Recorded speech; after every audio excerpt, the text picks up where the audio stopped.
The 30-year fall. How Britain lost financial supremacy and why it matters today. In 1914, if you wanted to conduct international business anywhere in the world, you needed British pounds. The pound sterling was the undisputed king of global finance.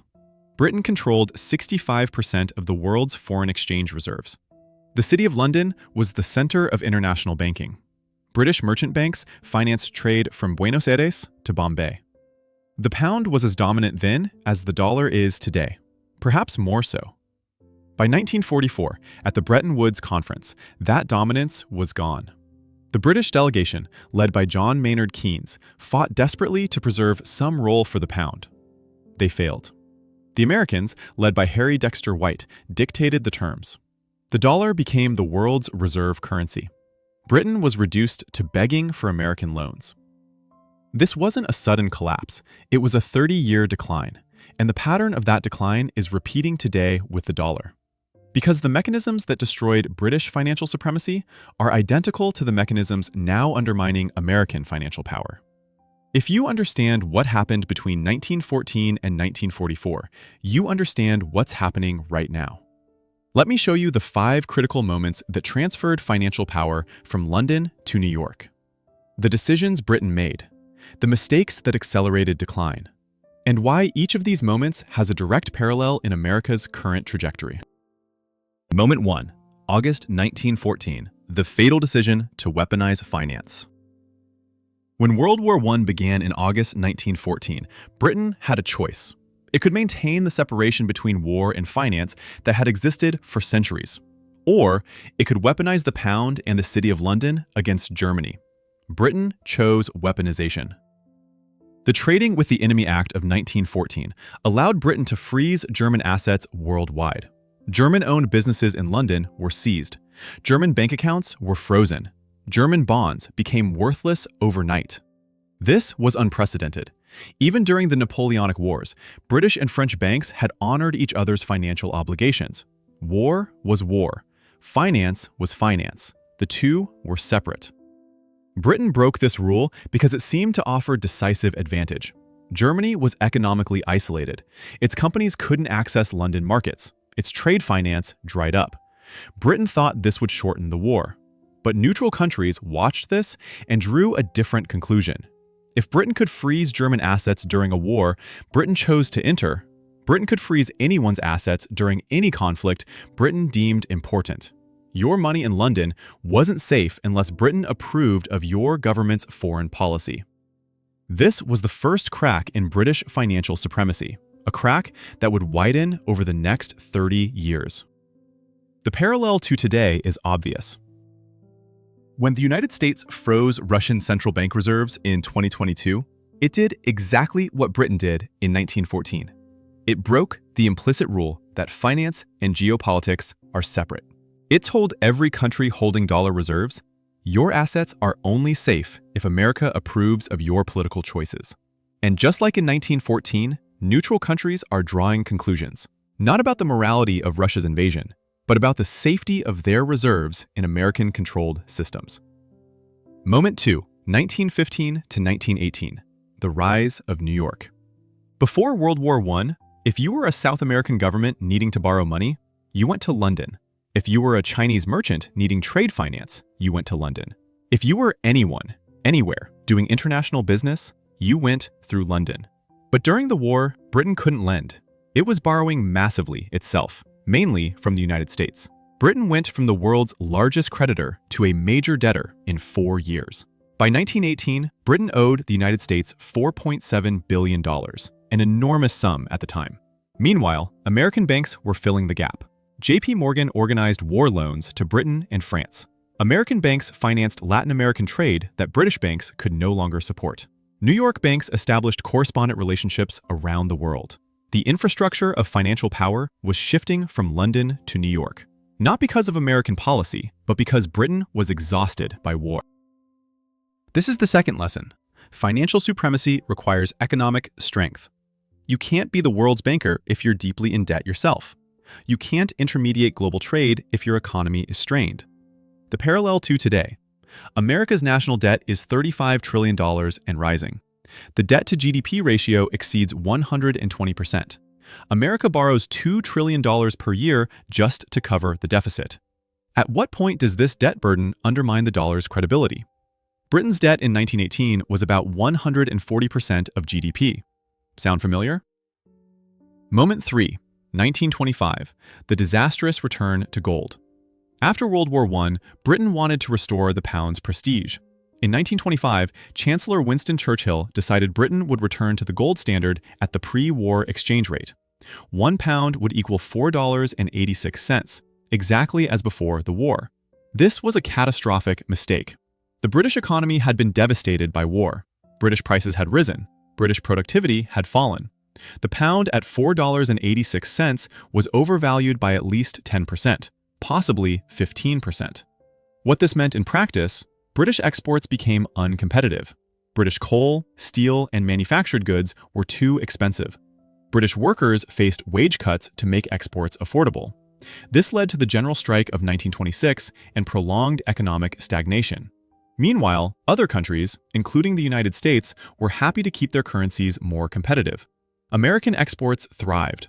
New York continued to gain market share in international finance. Keynes warned against this policy in The Economic Consequences of Mr. Churchill, one of the most prescient economic papers ever written. He predicted exactly what would happen: overvalued pound, export collapse, prolonged unemployment, loss of international competitiveness.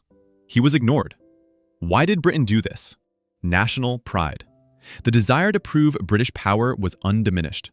The belief that the pound's prestige mattered more than economic reality. The third lesson: pride accelerates decline. Clinging to symbols of past dominance while ignoring economic fundamentals is a recipe for disaster. The parallel to today: America insists on the dollar's dominance while running massive deficits, accumulating debt, and allowing infrastructure to decay. The dollar remains strong, not because the American economy is strong, but because there's no alternative. Yet. This is the same logic that Britain used in 1925. It didn't end well.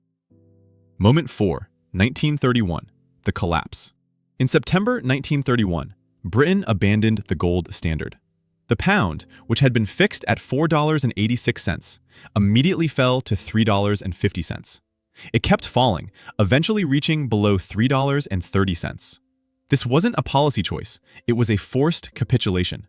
Britain had run out of gold reserves, defending the overvalued pound.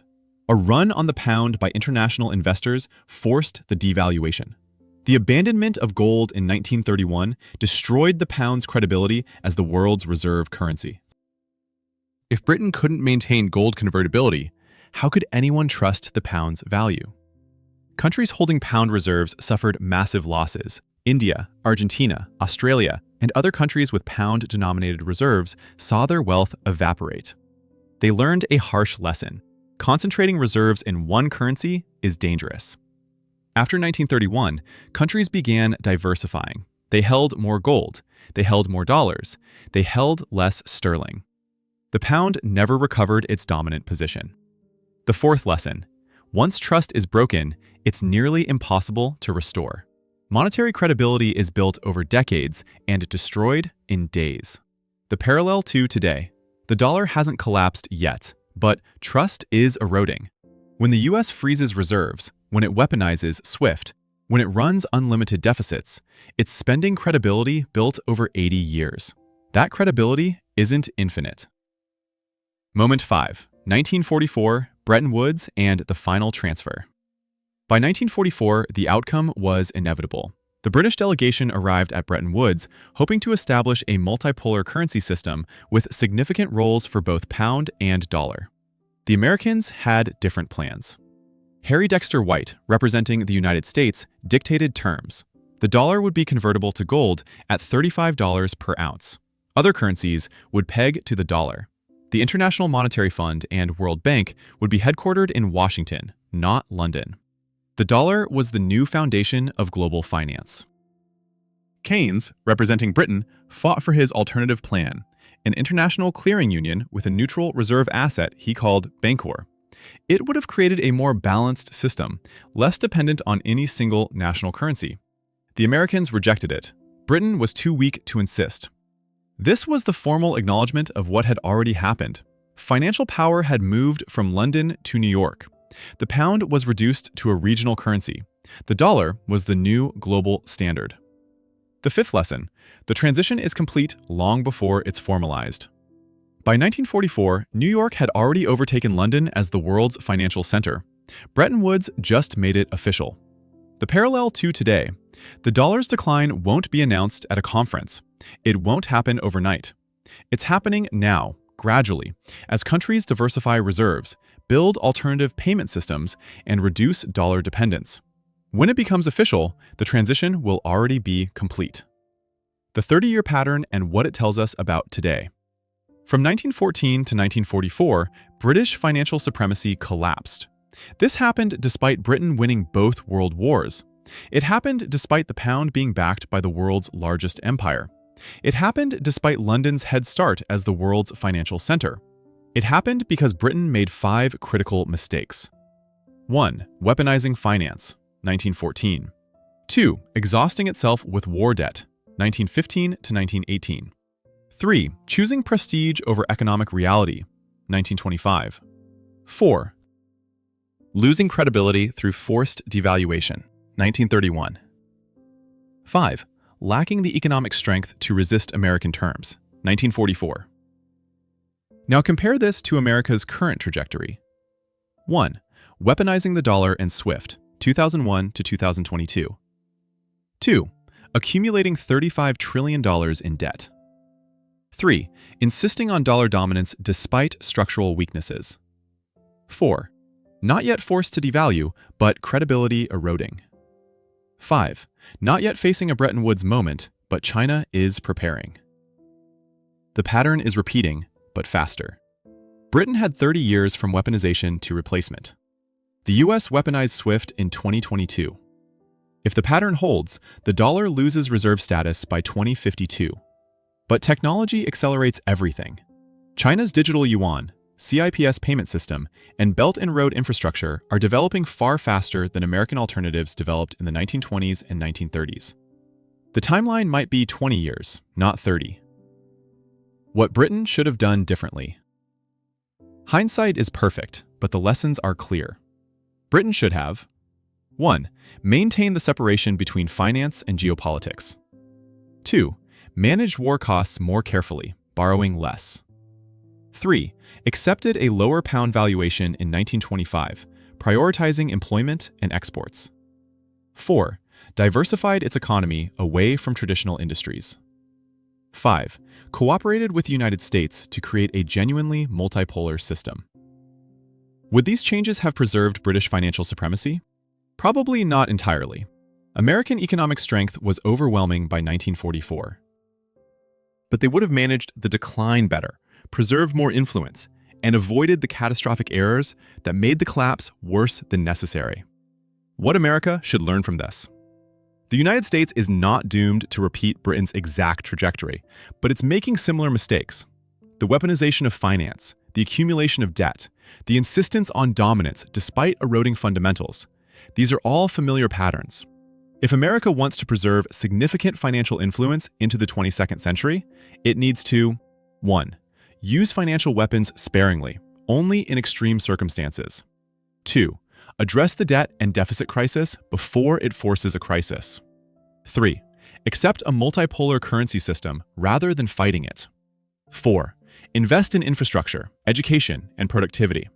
5. Compete on economic merit, not financial coercion.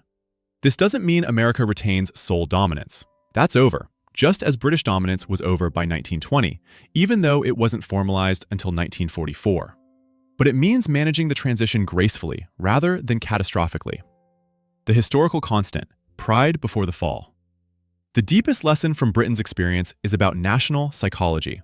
Britain's leaders couldn't accept that British supremacy was ending. Churchill's return to gold at the pre-war rate was an act of denial. Britain after World War I was not Britain before it. But admitting this was psychologically impossible for British elites. American elites face the same psychological barrier today, admitting that dollar dominance is ending, that American supremacy is declining, that China is rising, These are difficult truths. Denial is easier, but denial makes the transition worse. Britain's denial in 1925 led to the catastrophe of 1931. America's denial today will lead to its own catastrophe, probably sometime in the 2030s or 2040s. The question isn't whether the transition happens. The question is whether it's managed competently or bungled disastrously. History's verdict on Britain is mixed. Britain preserved democracy, defeated fascism, maintained the rule of law. But Britain also mismanaged its economic decline, impoverished its population through policy mistakes, and clung to symbols of power while losing its substance. Will America's transition be managed better?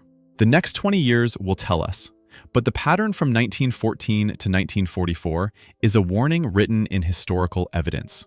Financial supremacy ends the same way it's always ended, gradually, then suddenly, accelerated by pride and policy mistakes. The weaponization of British finance in 1914 started the clock. 30 years later, at Bretton Woods, the transfer was complete. The weaponization of American finance in 2022 has started a new clock. The pattern suggests it's running faster than we think.